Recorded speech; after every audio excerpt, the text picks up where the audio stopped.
Welcome back to another episode, everyone. Hopefully those of you who were at Gen Con had a great time and are now home safe and sound with no hint of con crud. And guess what? Amelia's back too. I'm back. Yay! Yay! Thank you so much to everyone who said hi to me while I was there. I had an excellent time, and it was really good to put faces to some of the names that I've seen. If you want to hear about my Gen Con adventures, I recorded a recap episode with my friend Jude, and you can find that on the One Shot Secret Archive. Ooh. I know, right? If you don't have access to it, you can head over to the Patreon, which is patreon.com/oneshotpodcast. And if you support the network at the $5 per month level, you will get access to the Secret Archive, which includes this fantastic bonus episode and all kinds of other cool stuff. Oh man, I can't wait to listen to that one. That's going to be awesome. I've been so excited. I know, it's real good. It's real good. We talk about fish butts. It's real good. Fantastic. And also we have a Discord channel where you can come and hang out with us and tell us about your exciting character concepts. You can also talk about cool projects that you're working on, or even tell us about your own trip to Gen Con if you'd like. You can find us at discord.charactercreationcast.com. Because I was gone last week, we didn't get to read a review. And honestly, listening to that episode without a review was like really sad. It really was. It was. So we're going to go ahead and fix that. Are you ready? I'm ready. Okay. This review is titled Diverse Insights to Games, and it is from Renee, who is GM of Fate and the Fable Maidens. Woo! Woo! I did not know how much I would love tabletop games when I first played D&D. In fact, I hated D&D to start out. And once I was coaxed back to the table, I was intimidated by learning the game. And once I learned it, I was intimidated to try other RPGs. Enter this podcast. Because this focuses on character creation, it offered me unique insights into the mechanics of the very diverse tabletop RPGs. It helped hook my interest and reel me in. Now I've tried so many more games than D&D, and loved them all. This podcast helped inspire me to try more and overcome the intimidation I felt, and I'm so grateful for that. Oh, thank you, Renee. I got to meet Renee at Gen Con, and we hugged, and it was good. I know, are you jealous? You are making me beyond jealous right now. I know, because, I know. Oh, she is the best, and I love their actual play so much. Like, every single episode brings me so much joy. I know, that one's on my list of stuff to listen to, because, people need to just stop making good podcasts. They're not really too far rude. in right now. It's really rude that people keep making all of these good podcasts. I know. That's why I am determined to make a really garbage podcast, because I don't want to be a burden on other people. So thanks for listening to Character Creation Cast, our garbage podcast. Yes, with all that out of the way, here's more garbage podcast. Enjoy the show.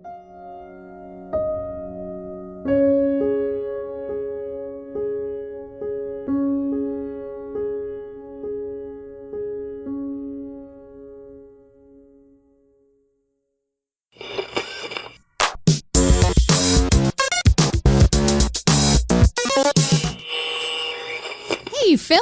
Hey, Senda.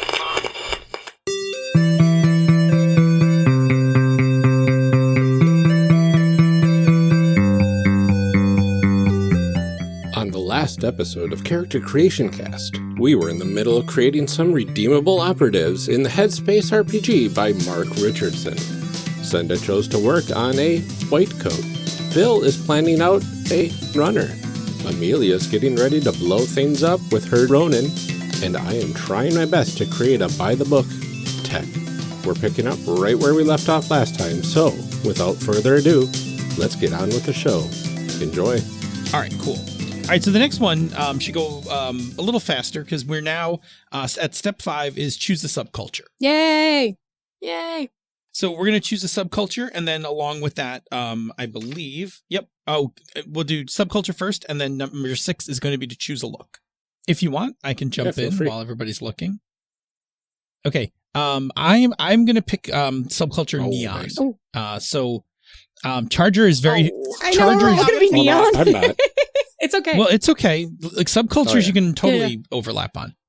Charger is like all about the flash. Like Charger is all about like like crowds and bright, like he is the person that when he's not doing jobs, like he is like, he's got his car, you know, at like one of those, you know, like one of those like underground, you know, events where they like show them all off. So like all of his cars are always flashy and that kind of thing. So like, you know, Flynn's like, he leans on Flynn a lot to help kind of, you know, trick out his vehicles. Okay. I've got Angel. If you guys are ready to hear it, I am also neon. And my eyes are no whites. So, but what they actually... Oh, wait, that's you're 6. right. Sorry. I'm also neon. You're neon. Because I like to glow. You're also really rough at following directions. There are times I'm better. Not tonight, apparently. Yes. I Ryan, what about you? went with the one that matched what I was going for the most, and I went with corporate because I like to follow the rules. Okay. Of course you did. Yeah. Of course He's you playing lawful good. No, neutral good. Kinda. Previously your paladin lawful. nonsense. No, I think I chose this one mainly because I did some underhanded things while working for the corporation because I didn't want to rock the boat, and I, didn't want to die. And so instead of, standing up for myself or finally leaving, for a while, I just put up with it and followed the rules. That's the main reason probably why I chose corporate. Plus, I think he likes to keep himself, clean and kind of unassuming, and he doesn't really fit in with a lot of the other techies that are out there. Yeah. Sure, he's the suit. Makes sense to me. All right. No, Amelia. Amelia? I am going to go with Drifter. Awesome. Cool. All right, and so now we can go right into looks, which is part 6. And so Charger has neon green eyes. He has no hair. He's got a shaved head, of which he has some digital tattoos upon. So they kind of morph and change and things like that. And his clothes have light panels. I think that most of his clothes look like outfits from the second Tron movie. So they've got like neon blue lighting on like the cuffs and the sleeves, and even when his jacket is unzipped, there's like neon lighting underneath. So it just I love it. It's just got Yes. some glow to it at all times. Amazing. Like everything he wears is black, but trimmed with like blue LED. Yeah. Mm-hmm. Yeah. Yeah, it's like everything is backlit. Yeah. Even under his jacket is backlit kind of thing. Yeah. I love it. And his online avatar looks like actually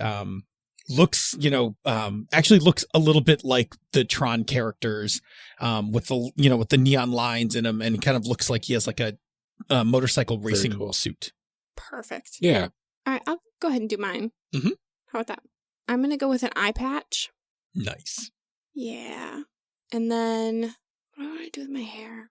I think the hair is going to be kind of all over the place. Like, I've never owned a hairbrush in my life. And then I think clothing we'll go with thrifty, but like not nice things that you found at a thrift store. Like you went dumpster diving. Mm-hmm. And then can my avatar just be like the Twitter egg? Please. Yeah. I think that sounds great. Perfect. That's what I want. That's amazing. My avatar to just be the Twitter All egg. right. So for me, as the corporate, I went with tired eyes. Yeah, hardworking. And also in front of a computer all the time, which is definitely not good for the eyes. Mm-hmm. My hair is trimmed and kind of groomed. I'm going to say I've got a full beard that I keep relatively short. And my body is mostly unassuming, just Joe average person. But I wear overtly expensive clothing because, when I'm on missions, I want to look cool. while I'm doing all my stuff. So I kind of throw... Exactly. To make up for the fact that you can't do parkour. So I would rather, make up for that by at least having some expensive clothing on that looks cool than, anything else. That's the reason you can't do parkour. 'Cause you don't have I could, but there's a $500 That's what you keep suit, insisting. you guys. Seriously. I don't believe you could have done it anyway. My expensive pants are like a little too tight. But it looks so badass when I jump from thing to thing with my neon blue. Oh man, you leave light trails? That's Yeah. awesome. Oh yeah. That's awesome. Especially at night, right? Like, you're like a self-contained I can ray. turn it off if I need to. Well, but, yeah. That's amazing. I don't like I it wish too I bright. chose neon. That's pretty sweet, though. And then my avatar. I'm going to say it's just a cartoon depiction of myself, but a little more generic. But wearing a suit and tie or whatever instead of my flashier expensive stuff. It's made A suit and it's tie made it's made to make you look more trendy. So it's the cartoon dressed up version of you, as opposed to the really expensive dressed up version of you. It's supposed to make you look I more hate relatable. this. Yeah.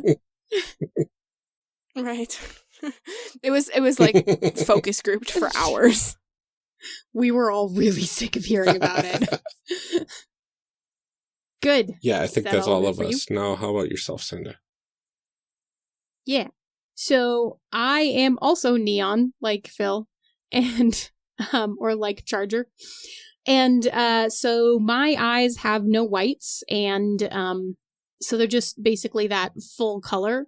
But the full color that they are is kind of like one of those mood rings.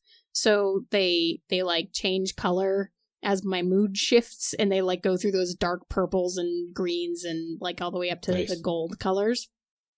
And then my hair is light emitting. So what it is, it's long and white, but it will react. It doesn't react a lot to gravity. It's very light. So it kind of just floats around and emits light. And that's how I got my name nice. Angel. Right. Cause it gives me this very halo effect. Cause it's just kind of, it's acting like it's underwater all the time. Awesome. Right. But it's glowing. Oh, I love it. It sounds Like a little like mermaid. your star-crossed AI. A little bit. Maybe. Did I accidentally just recreate that character? No. It's okay. Keep Okay, going. carrying on. And then so body, I took patterned. So if you get close to me, basically, you can see all over all of my skin is just this faint iridescent snake little scale pattern, just all over me. And it's not like I am cheetah print, but it's this subtle everything is just a little bit scaly, Kind of like the superhero cool. suits in the new Superman and whatnot, where it kind of has the checkered patterns, but yeah, the little scale yeah. pattern kind of thing to it. Yeah. It's that. Very cool. Yeah, but basically, it's still kind of it's still my color. But what happens is when the light shifts and stuff, you can see it kind of reflecting off of basically the edges cool. of the pattern, right? I love it. And then my clothes are also color changing. So what tends to happen is that my eyes and my clothes match at any given moment. Sweet. I have a lab coat basically, but it keeps time with my eyes. Yeah, and then my avatar is I know it's really shocking. It's just this fluorescent, iridescent, glowing halo. I thought a panda was going to come in there at some point. No, she's Angel, not Panda. Yeah. That's everyone, Yep. right? Mhm. Okay, number 7, choose your disciplines. So now going back to the character sheet, above your operator skills, assign the following scores to your 6 disciplines: +2, +1, 0, -1, -2. Discipline will tell you which emotion your operator is good at dealing with and which they're not. So put your highest score in whichever emotion you want to have confidence in controlling, and your lowest score in the emotion that gets the better of you. This is really interesting because you don't roll for your own skills. Yep. That's the thing that I was going to mention is you don't have to do this based on what you want to be able to do good skills for your skills. That part's taken care of. So you do get to do it much more from a character perspective. I guess if you wanted to min-max this game, you would be looking at all of the other people's skills and deciding what you want to be good at. Yeah, I think what I would probably do then is just select what I think my character would feel and see how it lands. That's really interesting. Exactly. Wait, so hold on. What are we... I'm having trouble finding what I'm looking for here. So on the character sheet, it's the disciplines. It's right above the operator skills. It's rage, grief, fear, need, and ego. And then, and then right underneath that, it'll give you the stat line, which is +2, +1, 0, -1, -2. I can go while everybody else is picking, if that'll. So I picked a +2 for rage. I have a good control of my anger. I don't get angry very often. I'm pretty cool. I took a -1 to grief. I have some problems feeling guilty about stuff, which is, I think, how I got tangled up with Angel, like, trying to help me in the first place. It's also why I haven't actually solved any problems with Angel, because it's about as far as I can deal with it. Fear, I have at 0. I'm no better or worse for controlling my fear. I have a +1 for need. I'm pretty good about being selfless and doing good for the better of the group. And I have a -2 at ego, as both a neon and somebody who does stuff like drives real fast and parkour. Like I have a really good opinion about myself, and it gets the better of me constantly. Yep. All right. I took so Angel has rage also at +2 because I am actually really good at controlling my anger feelings. I've been to a lot of training for this, right? As a psychologist. I have grief at a -2. One of the things I'm not good at dealing with is the grief, and basically the what I'm going for with that stat, is that I'm not good at dealing with all of the terrible things happening in the world around us. And so the grief part, and me having an inability to handle it well, is actually what I'm seeing is the driving force that got me out of the corporations, because I'm like, I can't do this anymore. Like, people need to be helped. We have to fix this. Right. I have fear at a +1 again. Like, I am a psychologist and I am good at controlling my fear because I have been trained in handling negative emotions in theory, but that just happens to be one of the ones I'm better at. My need is a -1 because I am not always good at controlling my desires for things. And my ego is at a 0 because I know that I'm good at my job, and I know, I came up with the actual cure. Whether they actually produce it or not, I did. But at the same time, I don't have a super inflated idea of myself, right? Do you want me to go next, Ryan? Or do you want to? So I put rage at +2. Because, like Treasure, I'm able to handle and temper my rage whenever something would come up. I feel like I'm a fairly chill individual. Grief is at -2 because I cannot stand losing friends, and it really kind of kills me when confronted with a sort of situation that would force me to grieve. Oh gosh, too bad we already lost 2 people. That'll have no effect on my character whatsoever. I'm sure it'll be 100%. Fine. It's okay. It won't come stuck in our heads. Yeah. Forever. Fear, I put it at 0 because it's basically don't really let it get a hold of me, but I don't really have a good handle on it either. So just kind of neutral on that one. Need is +1 because I because I want people to like me, but it doesn't, define me, so I have a little bit of a handle on it. But ego is at -1 because I know I'm good, and I want everybody to know that I'm good. And if it's kind of proven that I falter at points, then I have a hard time with that. Right. It must really mess you up that I keep refusing to use your tech. Hardcore, yeah. And another reason I chose ego as the -1 is because I'm not good at parkour.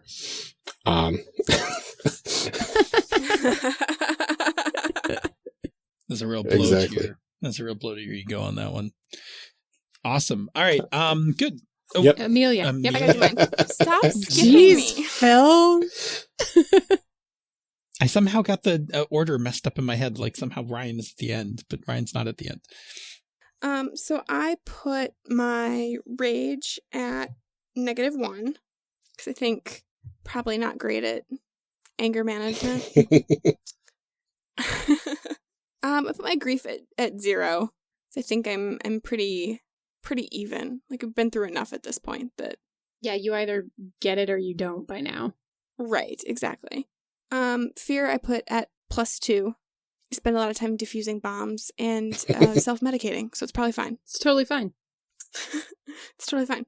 Need I put at -2 because I need everybody to know that I'm really good at this and that I'm not going to mess up which wire to cut. And except for that one time that you did, because that's how the car blew up. No, I just missed that bomb entirely. Okay. I just didn't even know it was there. And then ego I put at +1.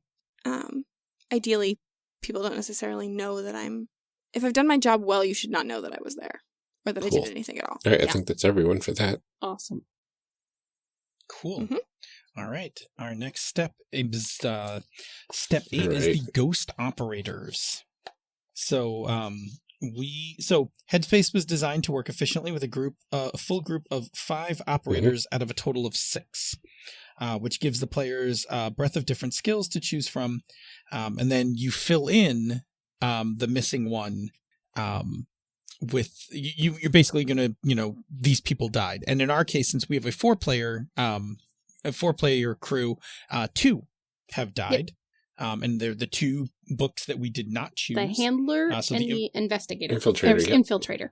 Infiltrator, yep. Fix that in post. And we only get one of their skills. So we have to pick, we need to name them, and then we need to pick, which skill of theirs stayed with us. And I think we might also have to, and we also have to give that, we also have to attribute that skill emotion to a, do we have to answer the question for that skill? I'm looking. Okay. No. No, we don't have to. We don't have to answer the question because the questions are really the ones that pull into the players. But we should. Yeah. But we should talk about what happened to them. So, of the infiltrator skills, martial arts, security, and stealth, which one do we want to retain as a group? Which is so difficult. No, they're all really good. My temptation would be stealth. Yeah, I was leaning towards that one too. That was actually the one I was thinking of as well. Yeah, me too. Okay, so we're keeping stealth, and we can really quick. Let me jump to the investigators playbook and ask the infiltrator's playbook. And how about this is Razor? That's the name I was gonna pick too. Oh, good. Yes. Okay. And what emotion do we want to put on stealth? We don't have a lot of grief. Yeah. There's only one rage. There's only one. Yeah. Well, we have 2. Well, we have the handler and the infiltrator, so we could give one of them grief and one of them rage. I mean, I feel like for a sneaky type, rage is maybe not a good emotion to keep off. Well, I'm sneaking so angry right now. So mad. Well, so there's 2 parts to this, right? There's if we had a GM in this case, we would describe how this person died and kind of who they were, and then the GM would actually assign the emotion, since we don't have a GM in this scenario. Yeah. Okay, so maybe let's go through and talk about what happened, and then we can pick something based on that, right? Based on that actual story. Mm-hmm. So, so Razor, who was Razor? Oh, What gender do we think that Razor identified as? Let's start there so we know what pronouns. Yeah, I was thinking she as well. I think she. Yeah.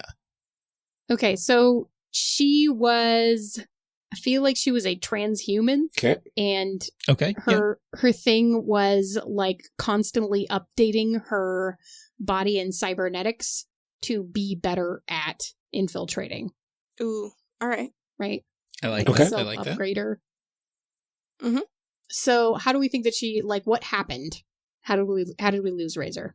I think we lost her on the job. Like, it seems like a lot of things are coalescing to that job where we tried to get the we tried to get the cure and we failed. Yeah.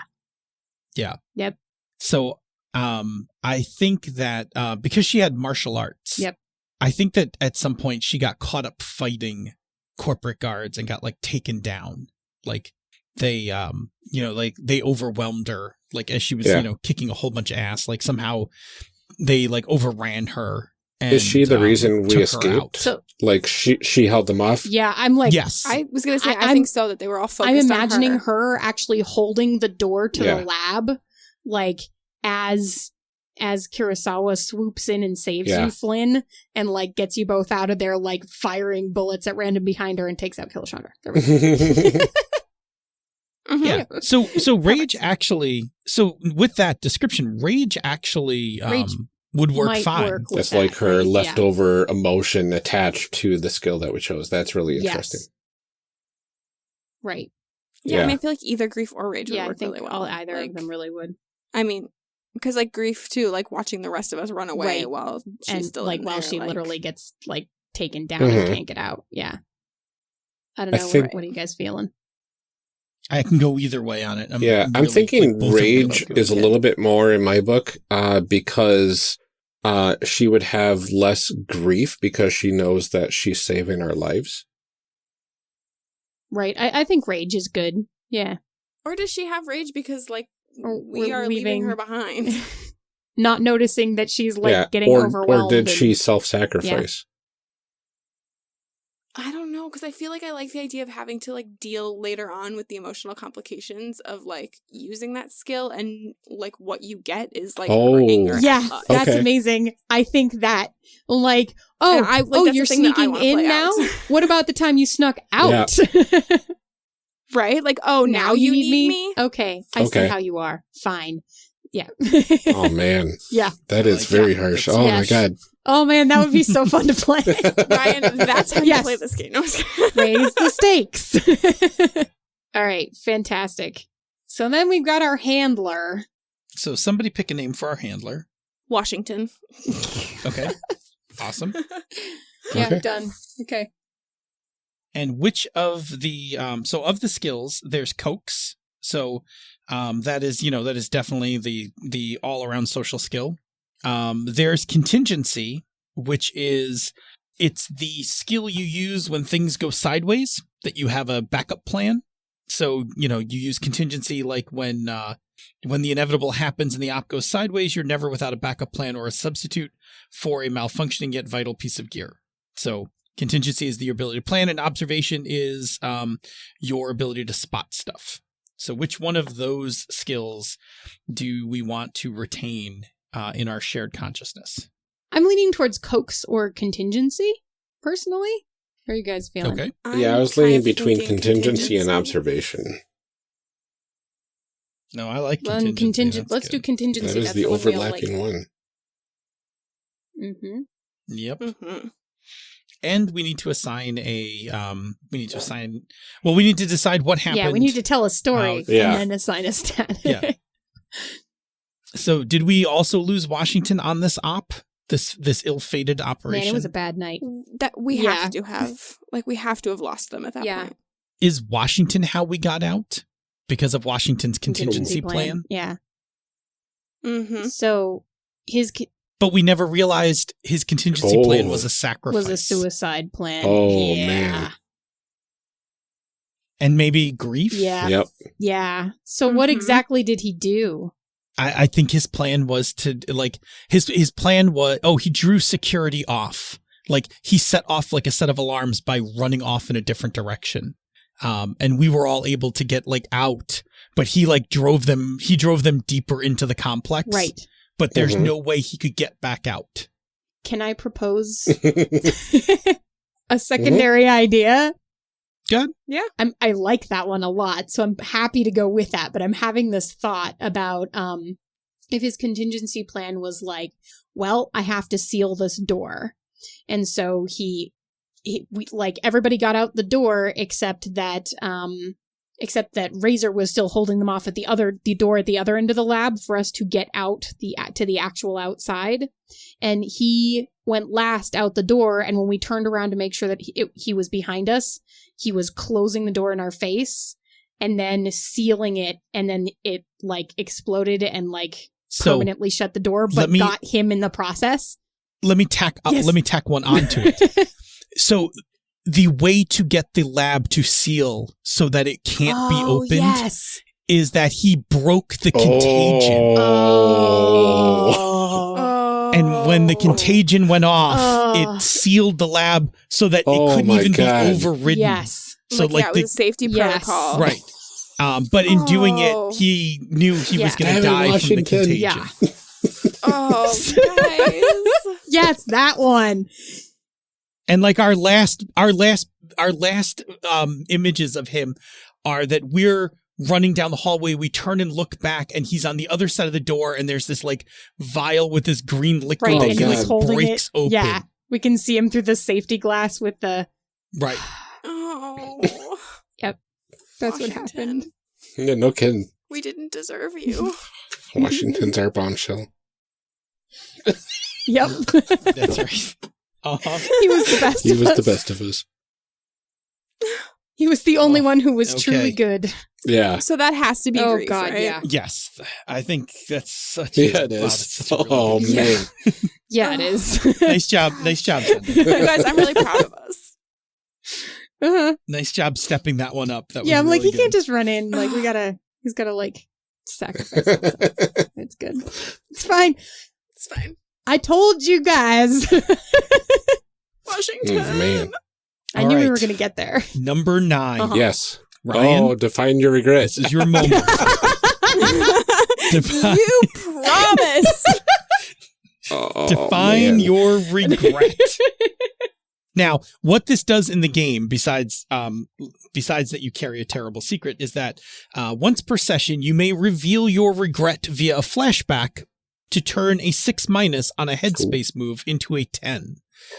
And then you can create a new regret and provide more details to an existing one. So this is a way for you to get a success at a critical moment of the game, but in doing so, you have to confess to the group a regret. Yeah, a terrible, terrible thing that you did. This is your succeed at a cost. Right. Yes. Should we let me say, for the purposes of character creation, since we're not actually going to play this game, should we create our regrets and then share them?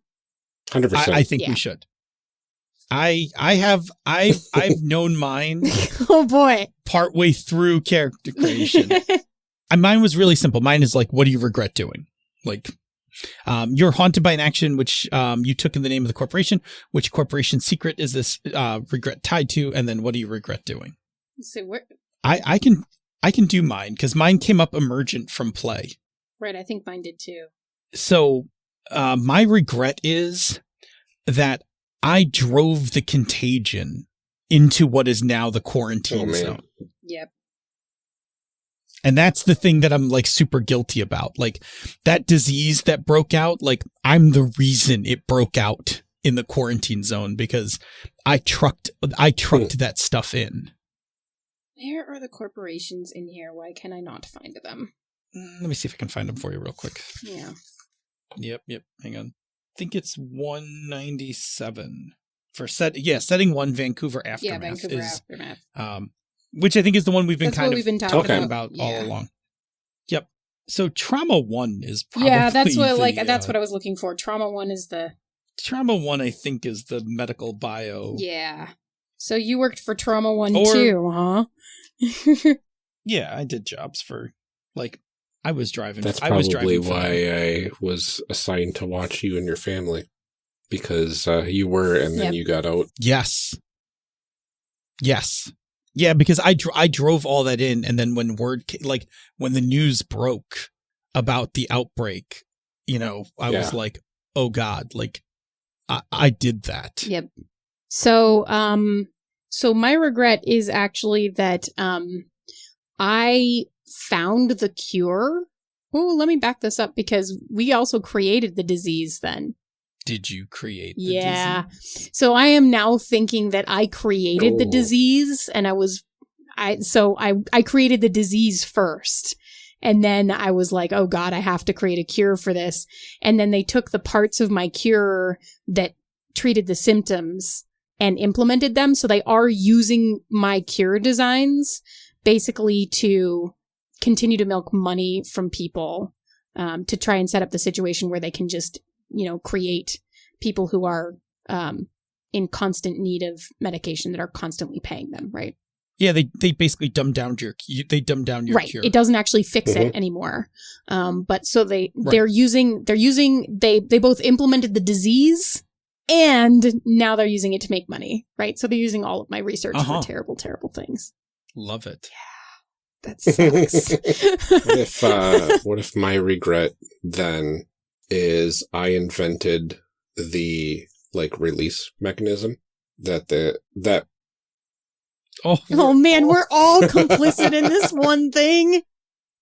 You can do something else. It's great, but you can do something else. Oh no, it's awesome. Yep. That's how it aerosoled. Yeah, it was this very specific containment thing that allowed it to transport. But once it got to where it needed to go, then it triggered and released the aerosol disease upon the population. Good job, Ryan. Good job. Yep. Good job. Look at you, complicit. No, I killed a lot of people. Feel good about it. You and us both. I'm having a really hard time figuring out how my stuff. Here's the thing. It doesn't have to fit with this particular thing at all. It could be totally different. No, but I want it to. Literally everything could be completely disconnected. Right. So, but there's more pieces of it. So there's the part where you could be complicit in helping to cause the earthquake that caused the tsunami, which left all the areas devastated before the disease came in. There's more parts that you can build off of that are still kind of part of the same disaster situation.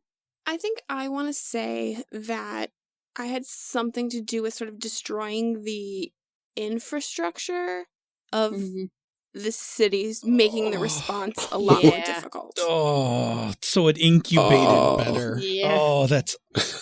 Yeah, we're terrible people.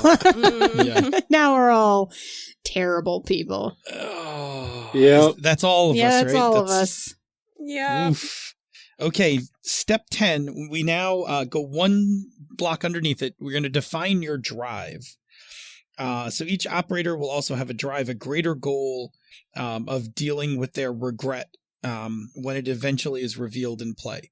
And so you can either base your drive on vengeance or redemption. Well, we know what Ryan's Vengeance. Right. So I'm gonna straight up say that I think that I have to seek redemption because I created this. I literally created this disease. I am gonna go with vengeance because I am furious that I don't think I was told I was driving the contagion in. I think I was told I was delivering supplies. Right. And so I want vengeance on Trauma 1 because they duped me into doing Oh this. Man, my redemption was knowing when the cure was going to be done so that we could go in and get it. And then we failed. Now I have to recreate it with no laboratory. Oh no. There's your redemption. You're going to rebuild the cure. I'm going to rebuild the cure, yeah. Nice. I'm going to pick vengeance. I think probably for similar reasons as Phil, in that, I felt like I got used as a pawn in this grand scheme. No.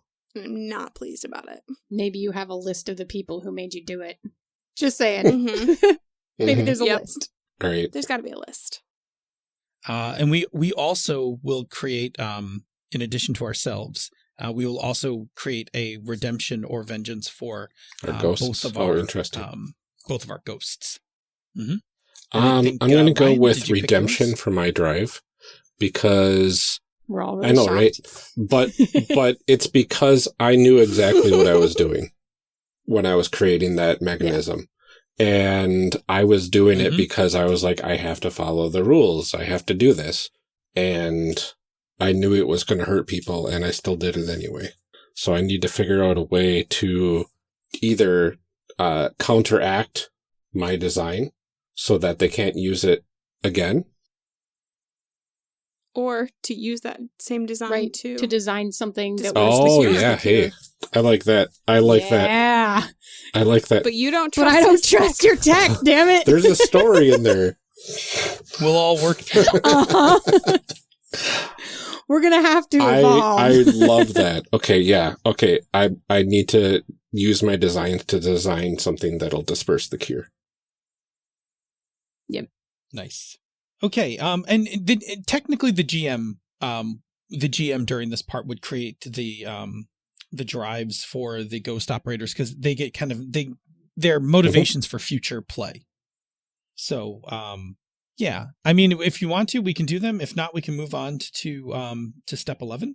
I don't know if they make a lot of sense for us to do because Yeah.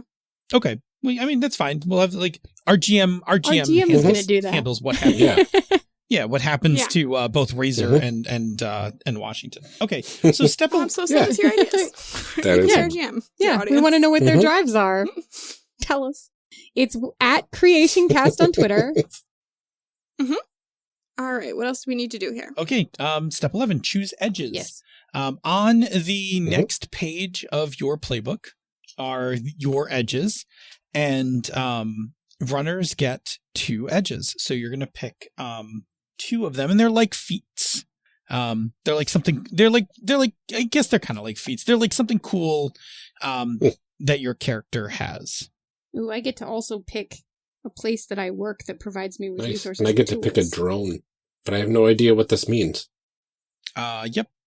All Now, right, I at got this mine. point, I'm not really sure what all these pluses mean. Oh, okay. So like plus, so like for instance, I have a machine pistol, right? 2 harm, close near, plus loud, plus suppressive. So those are narrative tags, and so they're in addition, like they're the additional narrative tags, like about my machine pistol, right? So my and there's a lexicon of these, like in the gear chapter. So loud is obviously descriptive, which is like when you fire off the machine pistol, like there's no hiding it. Okay. Like it's loud. And like, I have, what is it? Like if I picked the Aerodyne, then it gets plus flight, right? So it can fly. And you can actually, those are all in the book.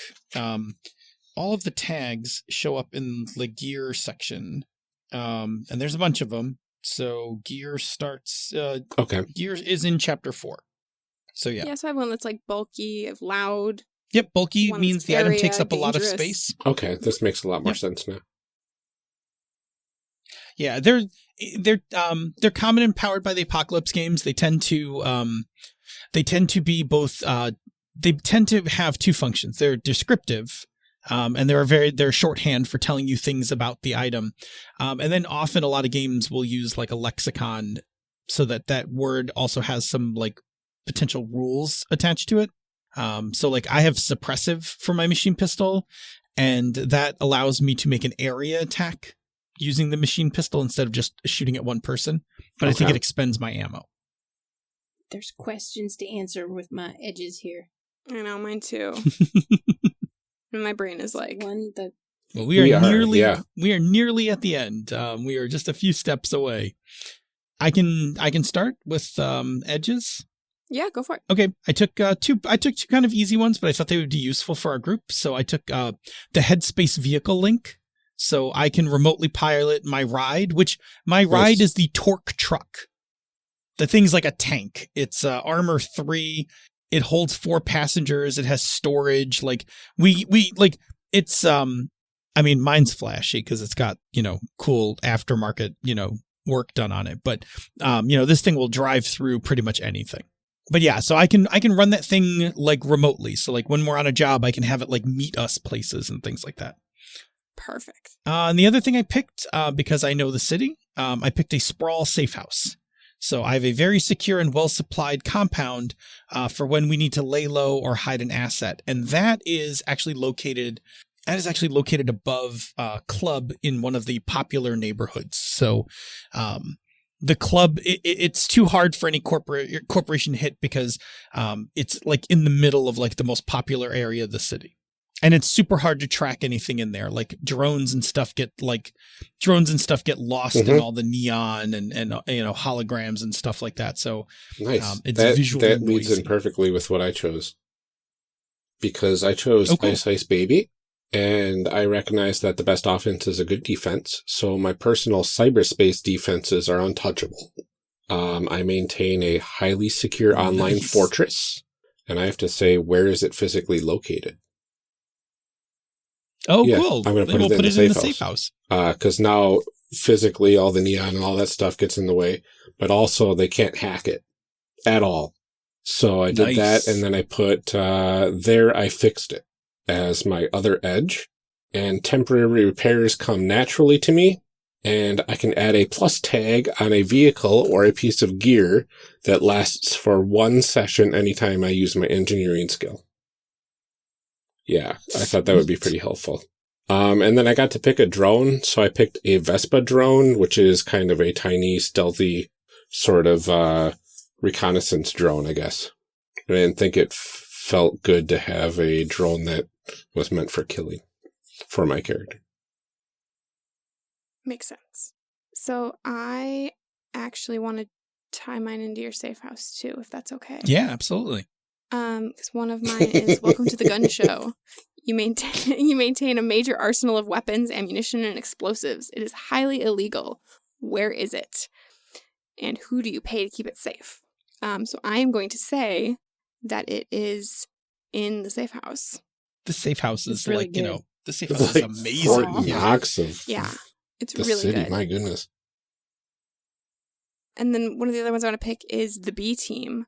A team of local heavy-hitting mercenaries owe you big. Who are they? And why do they still owe you? But I want to say whatever this club is that it's located above, I think it's run by some sort of like mob crime family type thing. And that's the favor.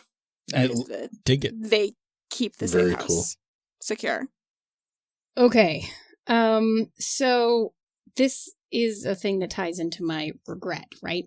So my location that I got to choose is where my laboratory is. So I have a cramped and impoverished but essential clinic that I run basically on the streets. So it's just outside of the quarantine zone, and it's run on a shoestring, and a lot of the people who come in can't pay me. But I'm known as, like, even though things might not work, I'm also the best chance of, like, something actually maybe working, right? Mm-hmm. So people come anyway, and then they can't pay me or anything. So I'm like shoestringing it together, but like I'm also basically just functioning with like, whatever I can from the community around us, the neighborhood around us, in terms of like trying to get what I need, to keep working on, like, can I recreate the cure under these circumstances? Can I create enough of it to be functional, etc. Right? Mm-hmm. And then the two edges that I took are the counselor. So I know the vice president of, oh dear, I'm not going to be able to pronounce this correctly, I'm sure, Asclepian Laboratories. And they are the medical company that went in and basically created the quarantine zones and started trying to fix things. And so I know that the vice president of that company basically issued some orders that resulted in a lot of people just getting murdered by riot squads, like as they closed the border on the quarantine zones. So that's my blackmail material. Yeah. Oh, I got dirt. And then I also took the Vice Squad. So I know I have connections in the Vice Squad in the police department, which is another way that I actually get some of the equipment and stuff that I need, because when police pick up stuff from like underground operations or something, like if it's something that I'm looking for and that I need, they'll just give it to me. So Sergeant Smith is my contact there, and I think that I saved his sister, not from the plague, because I haven't quite gotten that cure functional again yet. It's really difficult under these circumstances. But like I was able to fix something else life-threatening for him. So, you know, he believes in, you know, me actually being an effective doctor and being worthy of like getting this equipment and stuff instead of it landing back and getting tagged and just landing in the police office where it doesn't do any good. Mm-hmm. So they're like my supply chain of random stuff. Mm-hmm. Yeah. I like it. Sorry, I didn't connect up with the safe house at all. It's fine. Would be weird to put a clinic like right under the club or something. So It's across the street. Right. It's okay. it's across the street. It might be across the street. Yeah. Oh, there it is. Okay. Okay, the last part, which I lost on the screen because I had I'm using so many windows in a 15-inch monitor. I missed a piece. Yeah. The last part, which is actually written into the sheet, is the second to last part is upgrades. So each operator begins the game with one upgrade. That upgrade is actually listed right on your sheet. And then upgrades are things that, like, as you play through the game, you can get additional upgrades. They're like cybernetic implants. So I think on mine, I start with the following: the secure wet space implant, the Headspace implant. I think that's what we all get. And then I have muscle and bone stabilizers. Your bones are laced with a carbon steel alloy, and your muscles are reinforced with filaments and medical gel injectors. You may ignore up to 3 harm from any crash or crush or fall. Allows you to jump from a 3-story building with little to no danger. Whew. No wonder you can parkour like a crazy person. You look at me like I'm crazy. We're like, why can't you just jump that? Yeah. What's wrong with you? Just jump off the building! I get medical suite, which is an implant, and it gives healing, and it's inconspicuous. So it's a drug storage, vital monitor, medical injectors, synth skin sprayers, and I can use it to treat myself or someone else. So once per session, I can use the drugs that my medical suite provides to lower any stress track to 0, which is pretty awesome. Yeah, my upgrade is wired reflexes. So I'm fast, precise, and my reaction time is greatly enhanced because of the electronic stimulants applied directly to my brain. And side effects include being really hyperactive and annoying. Oh, and I always go first in any situation where time is of the essence. And I can ignore the reload constraint on gear I am using. Yeah, also especially awesome. Considering I come with a shotgun. Yeah. Very nice. Nice. I have pain editor. It's implant and inconspicuous. So when you take this implant, pick a stress track, you can no longer be taken out by feedback on this stress track when you take harm. Wow. That's powerful. Powerful. Yep. All right, awesome. And then the last part is credits. You have credits listed under your starting gear, and then you could use money to buy stuff if you need anything else. I have 1 credit, so I don't think I'm going to be buying too much to start the game with. But I'm pretty happy. Charger is full of regret and ready for vengeance. Yes. Yeah, I started with it. 2 credits over here. Yeah, Awesome. I like 1. I have 3, but I don't know that there's anything that I necessarily need to add right now. So awesome. We have very cool. We have a team. Yeah, we do. We made some people. We made some death. We have some regrets. Yeah, I I did up a too. little bit. Success. I know Washington. Mission accomplished. That was the Washington. one that. Oh, No kidding. Washington. Sweet Washington. R.I.P. Mm-hmm. I mean, he's always with us. Yep. Right. Like, Right. There's always a It's piece almost- of Washington with us. I don't know if at it's all better times. or worse. Right. I mean, all of Washington's dad jokes are still in Right. in the Yeah. shared consciousness. Oh man. I mean, you think about us. What about his kids? I mean, really. Right. I mean, we got to do right by them as well. Just saying. Wow. And that is making Oh, characters wow. in Headspace. Yeah. Yes. To the pain. Right? All right. So we'll go, because normally after this we would do our backgrounds and stuff, but we did that It because is that's part of it. this game already. Mm-hmm. Yay. Thank you guys so much for joining us for our Headspace character creation episodes. Phil, do you want to remind everybody where they can find you and what you are up to? Yeah, absolutely. You can always find me on the 2 podcasts that I do weekly. So you can find me at Pandas Talk Games, and you can find me at the Misdirected Mark podcast, which actually broadcasts live on Twitch at Tuesdays, 8:45 p.m. Eastern, 6:45 p.m. the Queen's time. Thank you. You're welcome. And you can find stuff that I write at gnomestew.com. You can find games that I design at encodeddesigns.com. And you can find me primarily on Twitter at DNA Phil. Awesome. And how about yourself, Senda? Well, you can find me personally on Twitter at IDELLAMITHLYNND, and I know that's totally unspellable, but there it is. You can also find me on She's a Super Geek, which you can catch on Twitter at SassGeek Podcast or just sassgeek.com. And you can find me, of course, on Pandas Talking Games, which is on the Misdirected Mark Network, or on Twitter at Pandas Talk Games. And you can also find my articles on Gnome Stew. And you can find my first game, Love and Justice, on DriveThruRPG or on Encoded Designs. And anywhere else that you're hanging out, like, do you want to tell us where you stop and get coffee in the morning? That was pretty concise. You don't even know. I appreciate it. You did a fantastic job. That's lovely. Well, thank you both for joining us, and thank you to everyone listening. We will be back again next week.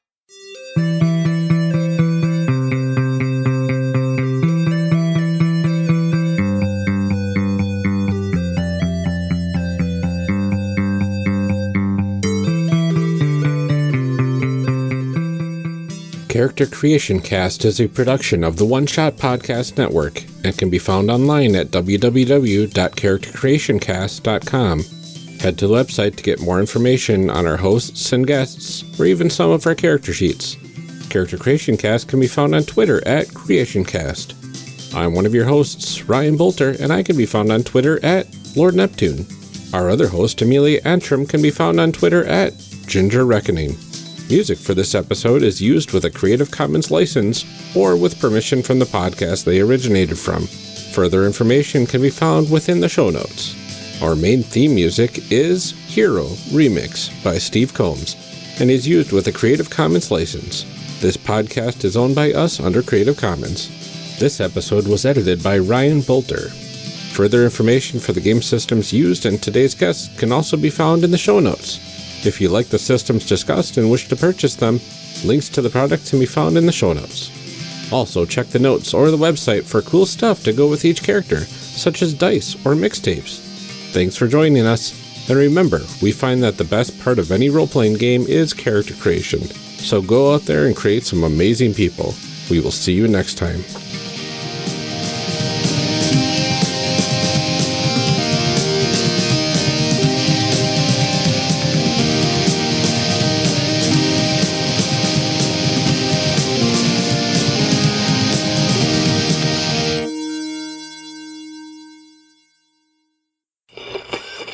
Character Creation Cast is hosted by the One Shot Podcast Network. If you enjoyed our show, visit oneshotpodcast.com, where you will find other great shows like Warda. Warda is an original fantasy actual play podcast created by Ali Grauer and Drew Merzieski. It's 1 part Game of Thrones, 2 parts Downton Abbey, served on the rocks with a twist of Agatha Christie. Discover magic, mystery, and more than a little socio-political commentary along the way. The city holds thousands of stories. What will yours be?